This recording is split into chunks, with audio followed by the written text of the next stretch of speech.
Jerome Olinger, and I was born in Mankato, 1929, March 21st, 1929. And I grew up here, went to school here, went to St. Peter and Paul's grade school and Loyola High School. And then I graduated in 47, and I started St. Thomas College in St. Paul. And right up to the last, I was in the National Guard, and we were activated in January of 1951. And I had one semester left of school. And so I went back, I came home because it was the end of the semester, and so I had to start the second semester, which would be my last semester. And what happened is I went back, I was being shipped out of St. Paul because I had transferred from the Mankato National Guard to a St. Paul outfit because I was going to school up there, and I had to go to drill every week. And so when so I went back over to the school when I came home, and I was ready to leave the next day. And I went over to school, and I met a bunch of guys who were in the same boat as I was, and they said, well, how come you're going? And they said, oh, we got deferred. So they said, well, you got to get a permission from the administration of St. Thomas College. So I did, and then I went down to the armory, and I says, I won't be leaving tomorrow. Oh, yeah, I got it. And they said, well,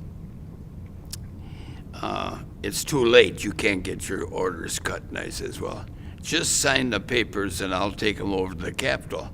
Well, I had to have the battalion commander sign it and also my battery commander. And they both said it was too late. But I said, well, if I don't get orders cut, I'll be here tomorrow morning. Well, they agreed, okay. So I went over to the state capitol. A roommate of mine had a car. He took me over about 4 o'clock in the afternoon. And I went in there, there was a sergeant at the desk, and he took all my paperwork and he left the room.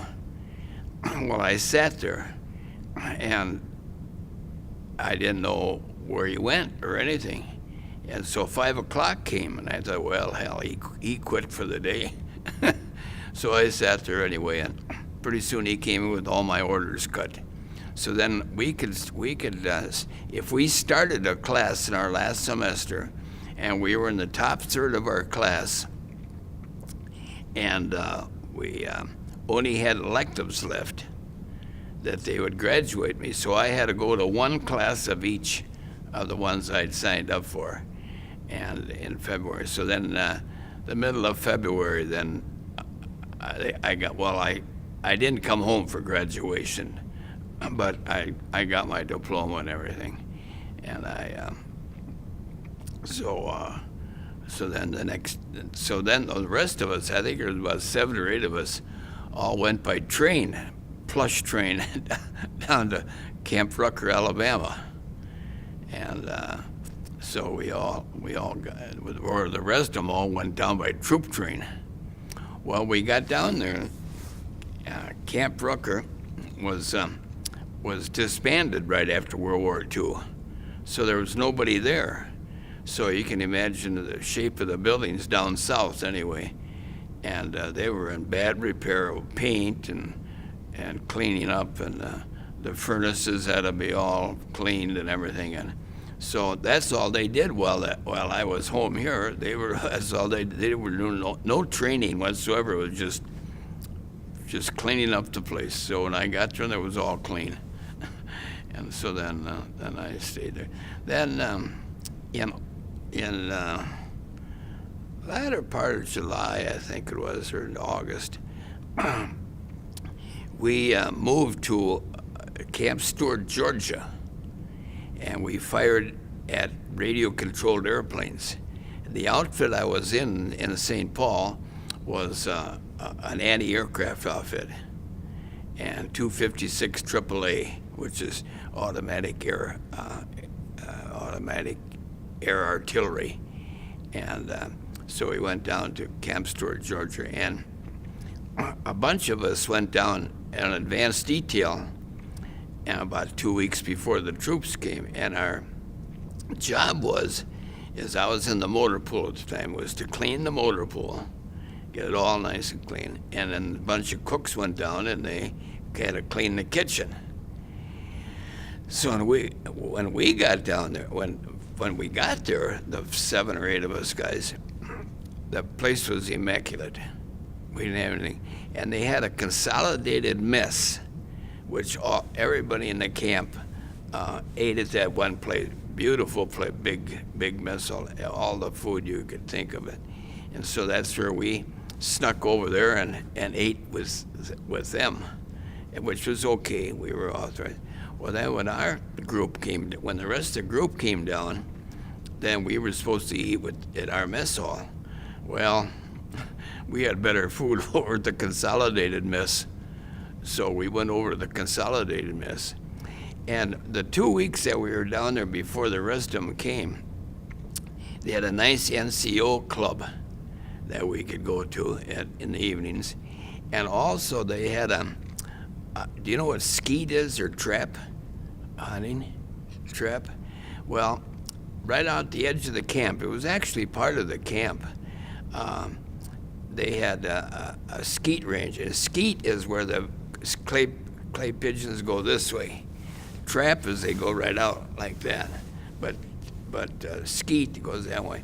So for 25 cents and a box of shells and the gun and the operators to operate the skeet, the clay pigeons, so we'd go out there and we'd fire for 25 cents until we ran out of shells. We had a whole box of shells, and so we enjoyed our 2 weeks down there beforehand. And let's see what else. Oh, then they had entertainment at night. Some real famous bands. One of them was Spike Jones. Have you ever heard of Spike Jones? Well, he was a musician and actor and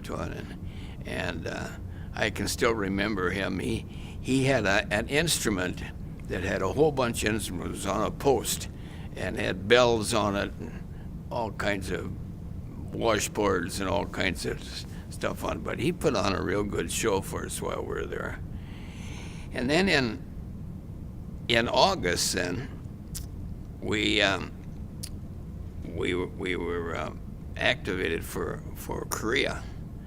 So we all went home for a couple of weeks, and then we had to get on the train out of Minneapolis or St. Paul, and then we went out to Seattle, Washington. And we got out there in the latter part of August, 20th of August, something in that area. And there was a whole bunch of us. We were all top 3 graders. I mean, we were all sergeants and above. And they asked us, well, we met some guys that were there for 30 days. They were called a 30-day hold. And then after 30 days, they were shipped out.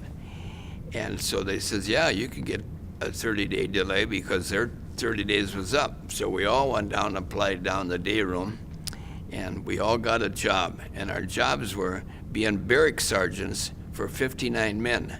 When they would come in for being shipped out, they would come into the camp, and they would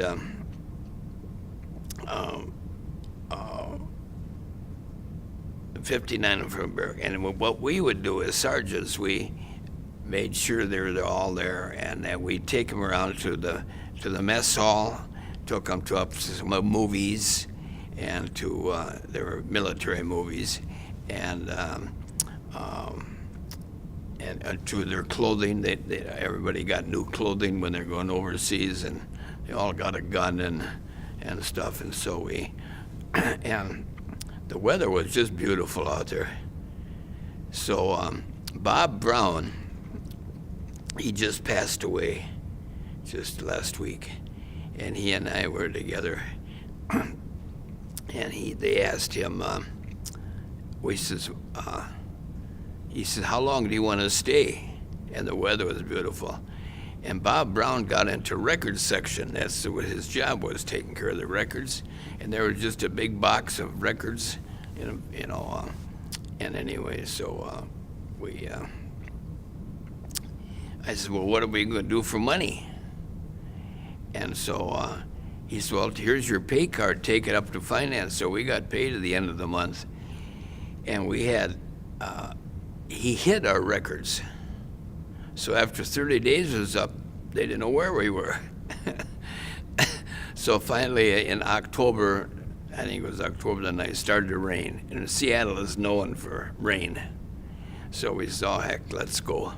So we put our records together, and they called our name off, and they took us down to the pier for the thing. And Bob Brown went into town one night. We had a 3-day pass every day. He had to be back by midnight. So anyway, he went into town. I think he went in alone. Anyway, the last bus that left downtown Seattle for the pier was midnight, and he was there. And the MPs came, and they gave him kind of a hard time. They said, you're supposed to be back at the pier at midnight. Well, he must have got a little feisty. I don't know. That's what he said. Anyway, they threw him in the stockade, and they were going to court-martial him. Well,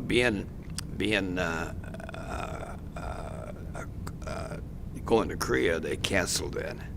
But he did not get on the same ship as I did. There's a book in the library here that's pretty much all about him. It's called Circle of Courage. And the author is, just slipped my mind. But anyway, so he and I have been real good friends for years. And he got cancer, and it lasted about a year. And he just passed away last week. October the 20th, he died. And but otherwise, in Korea, I was a motor sergeant, and it was a 90 millimeter anti-aircraft outfit. What was your date of departure, and what was your date of arrival in Korea? I arrived in Korea, I think, about first part of October, and I left there. My discharge date was in June, and but I was going on R&R, which is a little trip to Japan for a week that you could go on, and I got to go on that. Well, when I was over at battalion, they took us up to Seoul and got a little extra money, and they said, my name was, somebody mentioned my name, and he says, some lieutenant's looking for me. So he says, well, you're going home. I said, no, I'm going on R&R. Well, you're gonna miss your chance to go home. I said, my enlistment is up, you gotta send me home. So I went on R&R, and when I got back to Korea again from R&R, they were all there waiting for the ship. Nobody left yet. So I got on, and so I left in April, I think, and I got discharged in May, so got discharged a little early. Of what year? 1952. So I got to Korea in 51, and fall of 51, I left in April of 52. And where did you arrive? Where, in Korea? In Busan. We took us 19 days by ship, and we landed in Japan, and then we got on a train in Japan and went down to the southern part of Japan, and we waiting for a ship from a Korean ship, and they called it a Japanese luxury liner, but it wasn't. We slept on straw mats and stuff in it. But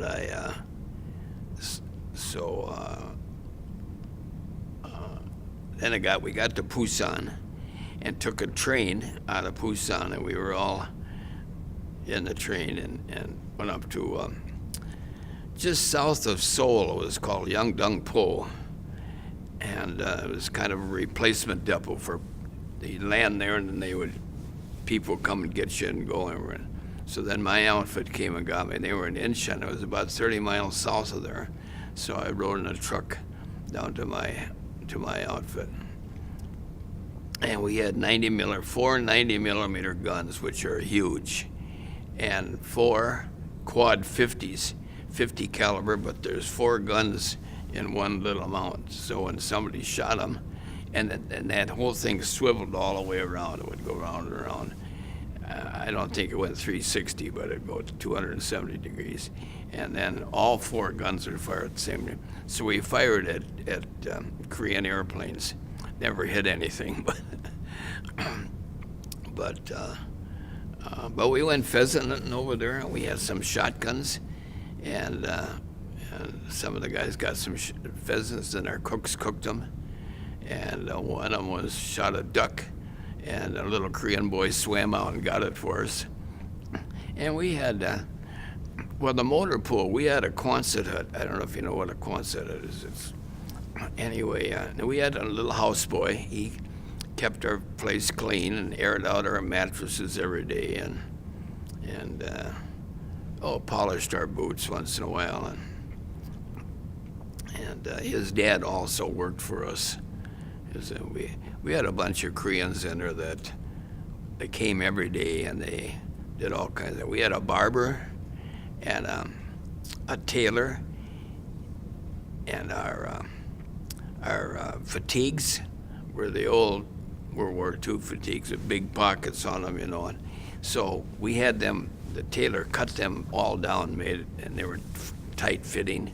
Put little pockets in our sleeves, and sewed buttons, put buttons on our sleeves. And we went. Some of the guys went up to Seoul one day. They went into the Capitol, and the Capitol was all bombed out. You got in there and you could see the sky. And so they went in and they found 3 barber chairs, like the barbers have, and they were all busted. So they took all 3 of them.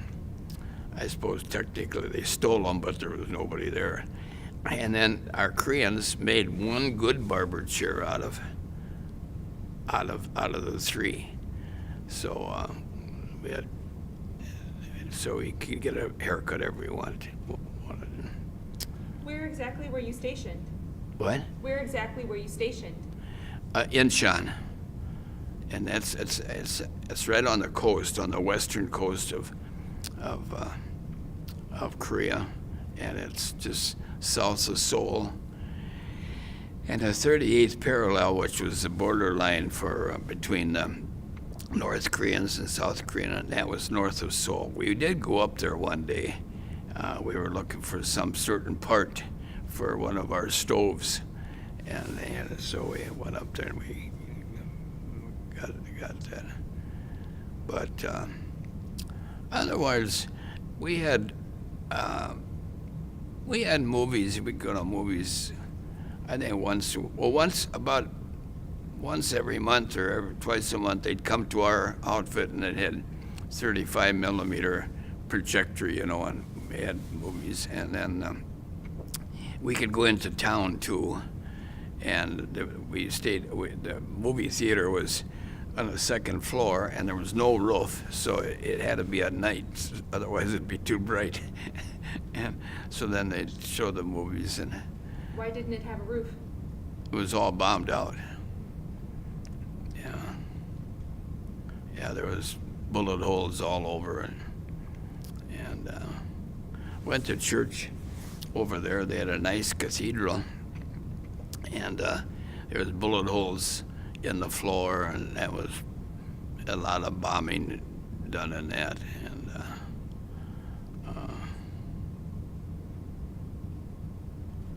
but other than that,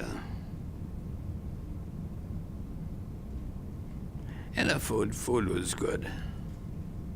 So what were your duties? I was a motor sergeant, took care of the trucks. We had 19 with wheels on, the truck, and I think and we had 3. Those were called deuce and a halves. They were 6 by 6, it was 2.5 ton trucks is what they were, and military trucks. And then we had 2 3/4-ton trucks and 3 Jeeps. And so we made sure that those are running and stuff. And I had a couple of Korean mechanics, and they were pretty good. One was, we call him Papa-san, which is the father of our houseboy. He was a good, and I don't know how old he was. I was suppose, well, our little houseboy must have been 13, 14. And the Papa-san must have been 40 maybe. It's pretty hard to tell their age. What unit were you a part of? Oh, was the 78th AAA, and it was part of what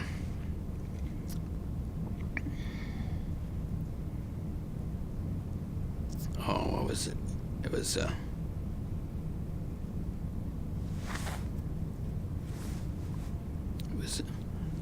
78th AAA was a battalion, and we were part of. I want to say I Corps, but that's not right. It's I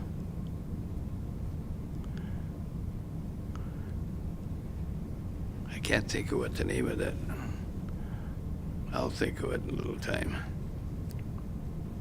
But that's.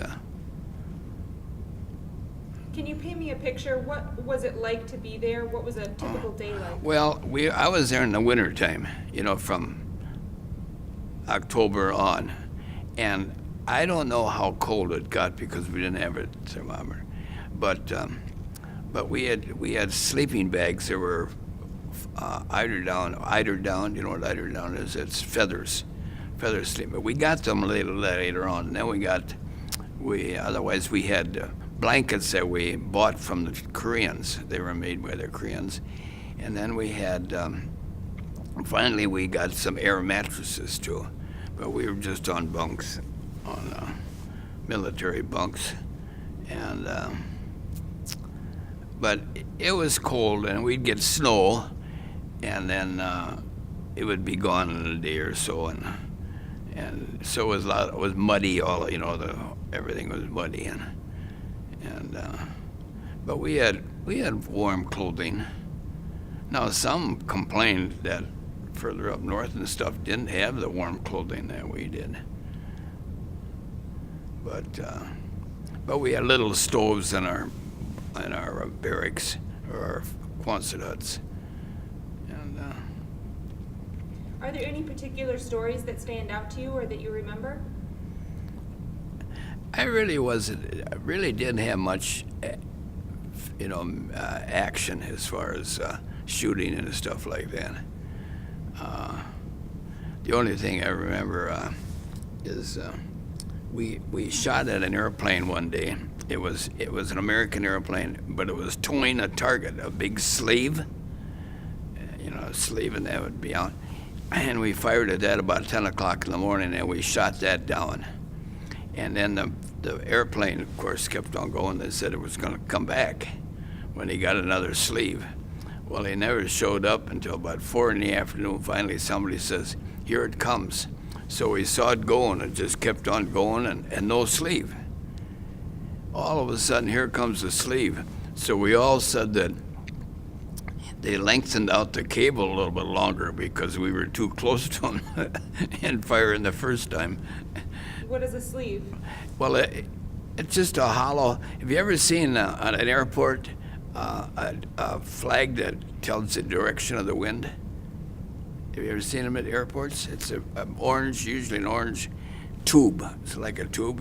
It's cloth, and wind goes in that, and that tells you which way to land. But that was being towed behind an airplane, so it was expanded, and so we fired, shot at that. Just for fun? Just for practice, yeah. But otherwise, we went pheasant hunting a couple of times, and then we got a different gun after a while. We had carbines first, 30 caliber carbines, and then they took those away from us and gave us a gun that we call a grease gun. It looked like a mechanic's grease gun. It shot 45 caliber, fully automatic, and we had all kinds of ammunition. And so we would take a couple little Korean kids with us, and we'd go up on top of a hill, and then we'd put up some tin cans from the mess hall, and we just, for practice, just shot those, and the little Korean kids would load our magazine. You know, there's a magazine that goes into the gun that's got all the shells in it. Well, they would reload those after we shot them out. But otherwise, I never really saw any fighting or actions or anything. What was your date of departure from Korea? Well, let's see, I got discharged in May. Sometime in April. I should have brought my form along. Sometime in the latter part of April. Of 52? Of 52. And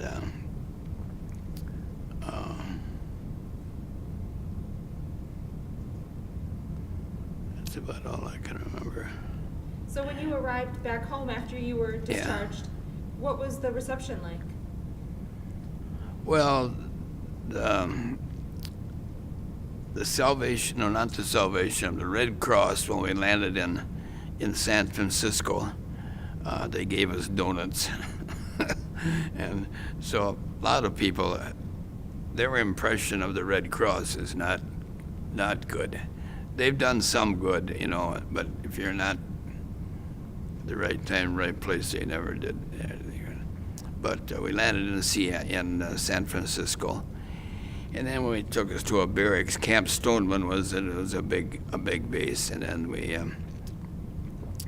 went and got mattresses out of the supply and put them down, and about 4 o'clock in the morning they woke us all up. We had to take the mattresses all back, and then we put us on a train out of there. So we went by train, and I got discharged at Camp McCoy, Wisconsin, and then from there. I think we took a train out of there back to Mankato. What have you done since? My dad owned a garage in Mankato, automotive garage. And my brother and I were both in the National Guards. And we both had to go at the same time. But my father just died. And so one of us could get out, and temporarily, really. And so I just had 1 semester of school left to go at that time, so we said, well, and my brother had been kind of running the garage when my dad was sick, and so then he stayed home, and then when I got back, then I went down and ran the garage, and then he had to go, and he was drafted. He ended up over in Korea too. But he got into Korea, and then also they transferred him back to Japan. He hurt his foot over there somehow. Something fell on it, and so he ended up back in Japan for his tour. So what is Korea to you now? What it is to me now? Well, my wife and I and my one daughter and another daughter and her husband went back to Korea in 1983 on her own. My one daughter is a flight attendant for Northwest. Now it's Delta, but anyway, so it didn't cost us anything to get to Korea. So we went there, and then we got a hotel room in Korea, and then we were there for a week or so, and then we went to Hong Kong and Japan for a little bit. But Korea was, Seoul was pretty much built back up again. That was in '83, and so we were there in '52. So that's 20 years, and but we went back to Incheon, and I recognized most of that, but it wasn't built up too much. Yeah, it was still shacks that they lived in and stuff. What kind of life lessons do you feel like you learned from your military service? Well, in the motor pool, or in the Army too, I was in mechanics, so that helped me in my business. So learned a lot. Is there anything else that I haven't asked that you want to share? Our ship ride over was 19 days on the water, and we hit a storm just before we got Japan. It bent the whole side of the ship in. And I got pictures of, I got up one deck higher, and I took a picture of the water, the ship, going up like this, and the whole back end of the ship was full of water. And then it went down, and the back end came up, and then the front was all full of water. And we had pretty good food on there. I got a job on the ship showing movies because I knew how to run the projector. I was lucky I got a projector that I was used to. But so every night I had to show the picture twice. I'd show it once, and then half of them went to eat, and then they came back out, and I'd have to show but it was better than doing KP. So, other than that, 19 days going over, it only took us 9 days coming back, but I went by ship both ways. Never saw another ship or land, but you never know what we passed at night. So you couldn't see anything, but I never saw anything.